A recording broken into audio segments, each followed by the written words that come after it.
Nos encontramos, de nuevo, en nuestro cosmos virtual, un espacio donde conviven bolas que interaccionan entre sí respetando las leyes fundamentales de la física, las leyes de conservación de la energía y del momento lineal. En los anteriores vídeos mostramos las reglas de comunicación microscópicas y los conceptos macroscópicos de gran escala que surgen al estudiar el comportamiento de muchas bolas. La filosofía de la saga de física desde las raíces es abordar el entendimiento de nuestro universo desde una perspectiva reduccionista. El reduccionismo, como premisa, afirma que sistemas físicos complejos, como por ejemplo un fluido, pueden entenderse en términos de su descomposición en elementos primarios que interaccionan entre sí.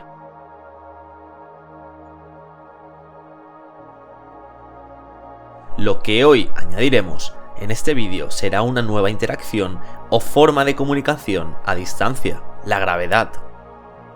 Y combinándola con lo que ya teníamos, o sea la dinámica característica de un sistema de bolas que colisiona respetando las leyes de la física, lograremos construir un novedoso escenario que nos permitirá explicar nuevas propiedades sobre la materia. Hoy comprenderemos por qué fluidos con distinta densidad se distribuyen en forma de estratos. Es decir, abordaremos el origen del principio de Arquímedes.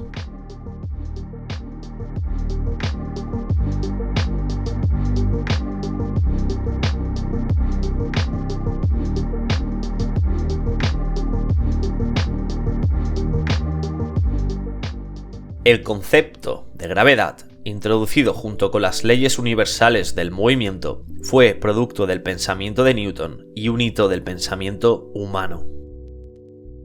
En el siglo XVII, Newton unificó cielo y tierra. Mostró al mundo, mediante su maquinaria matemática, que el movimiento de caída de una manzana o el de la luna se regían por los mismos principios. La motivación original de la ley de gravitación universal de Newton fue entender el movimiento de los astros.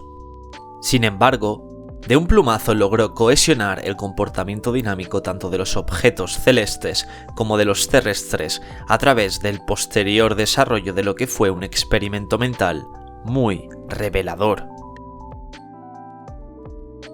Imaginó un cañón disparado desde la superficie de la Tierra. El cañonero, encargado de preparar la configuración del disparo, apuntaba siempre con el mismo ángulo y controlaba únicamente la velocidad de la bola. Newton sabía que cuando la velocidad inicial de la bala era baja, entonces la bola seguiría una trayectoria oblicua hasta volver a toparse con la superficie terrestre. Sin embargo, hizo la brillante observación de que, cuando la velocidad era grande, entonces la bola, en su camino hacia el centro de la Tierra, empezaría a caer hacia ella, pero nunca tocaría el suelo porque el impulso inicial habría sido el suficiente como para dar toda la vuelta al planeta. Se percató en ese preciso instante de que la Luna también estaba cayendo, solo que tenía la velocidad necesaria para no colisionar con la Tierra. Estos razonamientos, entre muchos otros, le llevaron a postular la forma que debería tener la fuerza de la gravedad. Sugirió que la intensidad gravitatoria entre dos objetos era inversamente proporcional al cuadrado de su distancia y proporcional al producto de sus masas. A mayor distancia entre los objetos, menor su fuerza. De la misma forma, cuanta menor fueran sus masas, menor cantidad de interacción sentirían. Su ecuación también revelaba que la dirección de la gravedad era atractiva y central, es decir, el sentido de la fuerza de una masa sobre otra apuntaba siempre hacia la primera.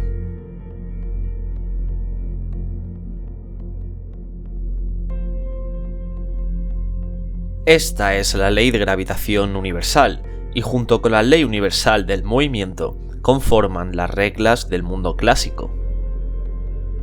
Estas reglas fueron la primera formalización matemática que no solo relacionaban las causas o fuerzas con sus efectos o con el cambio de movimiento del objeto perturbado, sino que también cuantificaban la realidad de forma exacta.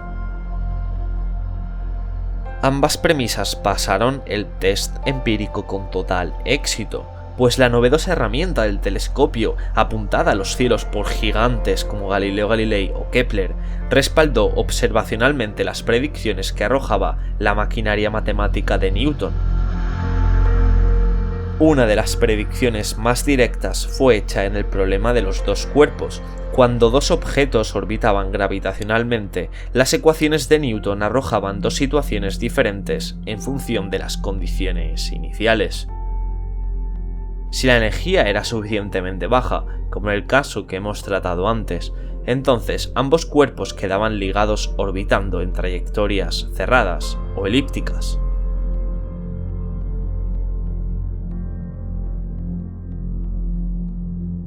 Si había suficiente energía cinética en el sistema, entonces la velocidad de los cuerpos era tan grande que escapaban de su influencia gravitatoria recíproca en una trayectoria abierta o hiperbólica.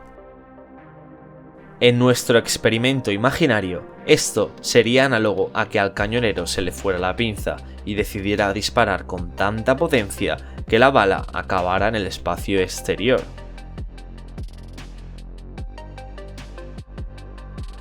Pese a que actualmente se sepa que la interacción gravitatoria es consecuencia de la curvatura del propio espacio-tiempo, para nuestro propósito es una aproximación totalmente válida considerar a la gravedad como producto de una fuerza.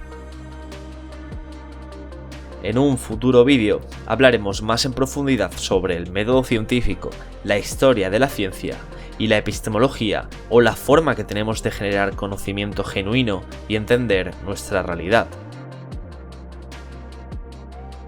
Para acabar esta sección y seguir con nuestro propósito inicial, es importante recordar que de la ley universal del movimiento se deducen la conservación de la energía y la del momento lineal, que han sido las únicas reglas utilizadas para simular nuestro cosmos virtual hasta ahora. Hoy hemos introducido unas nuevas reglas fundamentales a través de la fuerza gravitatoria. Así que, una vez asentados los conceptos básicos, tratemos de entender el rol de la gravedad en la estratificación de fluidos con distinta densidad. Pero primero, aclaremos los vínculos entre un fluido y nuestro cosmos virtual que nos permiten abordar el principio de Arquímedes. Como comentamos en el anterior vídeo, podemos identificar a las bolas de nuestro sistema con las moléculas de un fluido. Al hacerlo, perdemos detalles de la propia estructura y forma de interactuar de la molécula, pero ganamos en simplificación y nos centramos en lo relevante para nuestro caso. Cuando tenemos en cuenta muchas moléculas, en nuestro caso muchas bolas, empiezan a emerger algunas de las propiedades de alta escala que representarían a un fluido. Y al añadir la gravedad, surgen dos efectos nuevos en nuestro sistema de bolas. El primero de ellos es intrínseco al sistema y hace referencia a la interacción gravitatoria de cada bola con el resto. El segundo efecto aparece porque consideramos que el sistema está en la superficie de nuestro planeta y por lo tanto cada bola sentirá la fuerza de la gravedad terrestre en este caso. Se puede argumentar que el primer efecto es insignificante, precisamente porque la masa de dos moléculas típicas no es suficiente como para que, a efectos prácticos, la gravedad causada por estas a sí mismas perturbe su trayectoria natural. Por lo tanto, como primera aproximación descartaremos el primero de los efectos, por tener una contribución irrelevante a nuestro problema, e introduciremos solo el segundo de los efectos, mucho mayor en magnitud.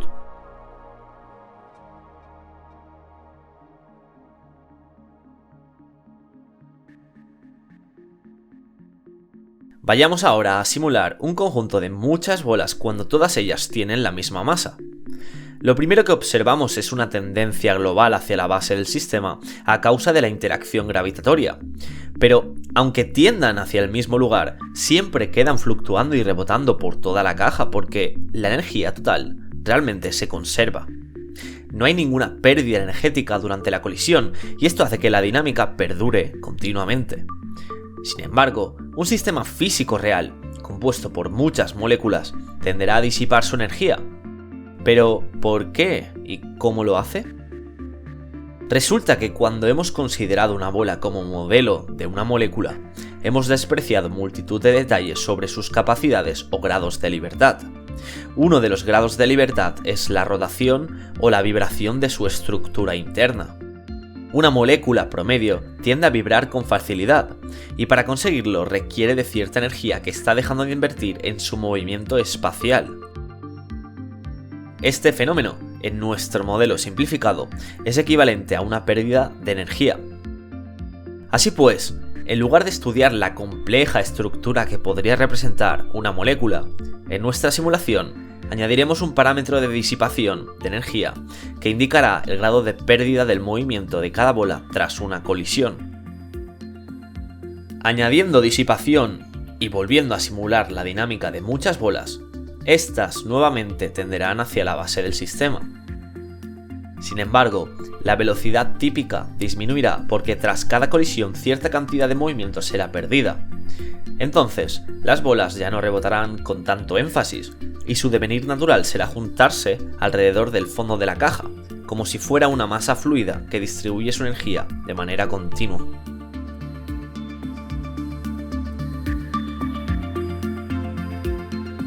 Entendido este escenario, ya tenemos todo preparado para adentrarnos en la estratificación de los fluidos. Hasta ahora hemos considerado únicamente bolas con una misma masa, pero ¿qué sucede si añadimos otro tipo de bolas que tengan, por ejemplo, el doble de masa? Intuitivamente, como para ellas la fuerza gravitatoria es del doble, las bolas masivas van a sentir una mayor tendencia a ir hacia el fondo. Y debido a la naturaleza dinámica, después de que el sistema haya transferido suficiente energía a través de las múltiples colisiones, la masa de las nuevas bolas irremediablemente hará que típicamente un mayor número de ellas resida cerca de la base.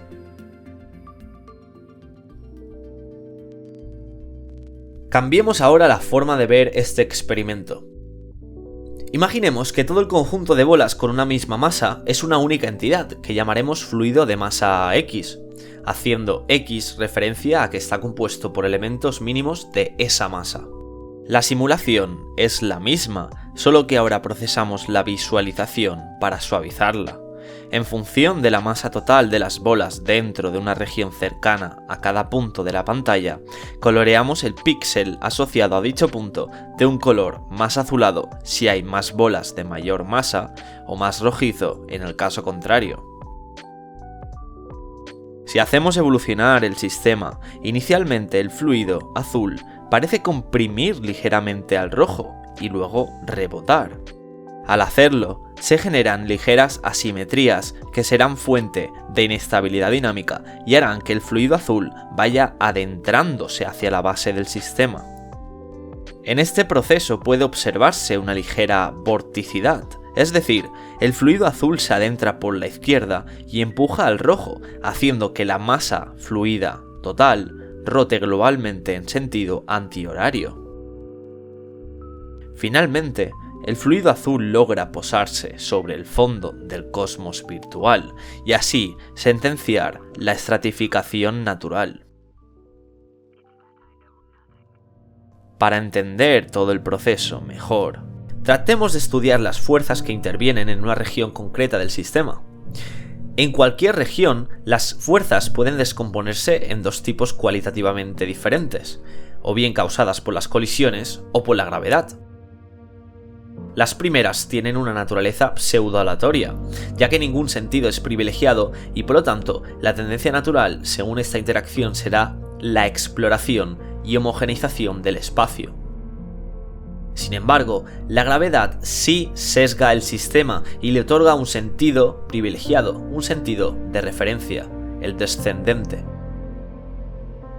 Cuando escogemos una región compuesta mayormente por el fluido liviano, entonces el comportamiento promedio será esparcirse, pero tendiendo globalmente hacia el fondo, como ya se esperaba. Lo mismo sucederá para el fluido masivo. Pero, ¿qué sucede si escogemos una región que contenga ambos fluidos? Como la fuerza descendente sobre el fluido liviano es la mitad que la del fluido masivo, entonces la posición natural del sistema, después de suficiente tiempo, será que el masivo esté abajo.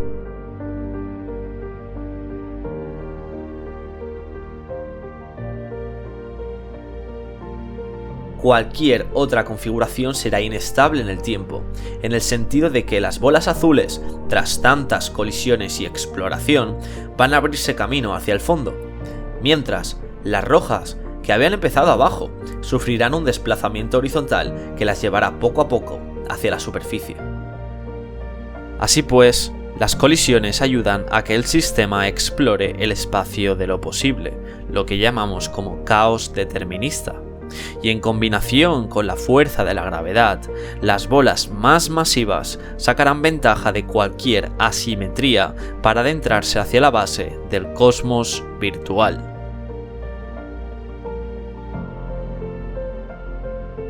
Hasta aquí llega el tercer vídeo de Física desde las raíces, donde hemos explicado el origen del principio de Arquímedes. Aprovechando lo que ya teníamos, las leyes fundamentales del movimiento de los elementos mínimos, hoy hemos introducido la gravedad en nuestro cosmos virtual. La estratificación de los fluidos ha sido uno de los tantos fenómenos comprensibles desde este paradigma. En los siguientes vídeos hablaremos sobre más propiedades emergentes de la interacción con estas reglas dinámicas de muchos cuerpos. En concreto, hablaremos sobre el cómo y el porqué de la formación de mareas en un planeta. No os lo perdáis.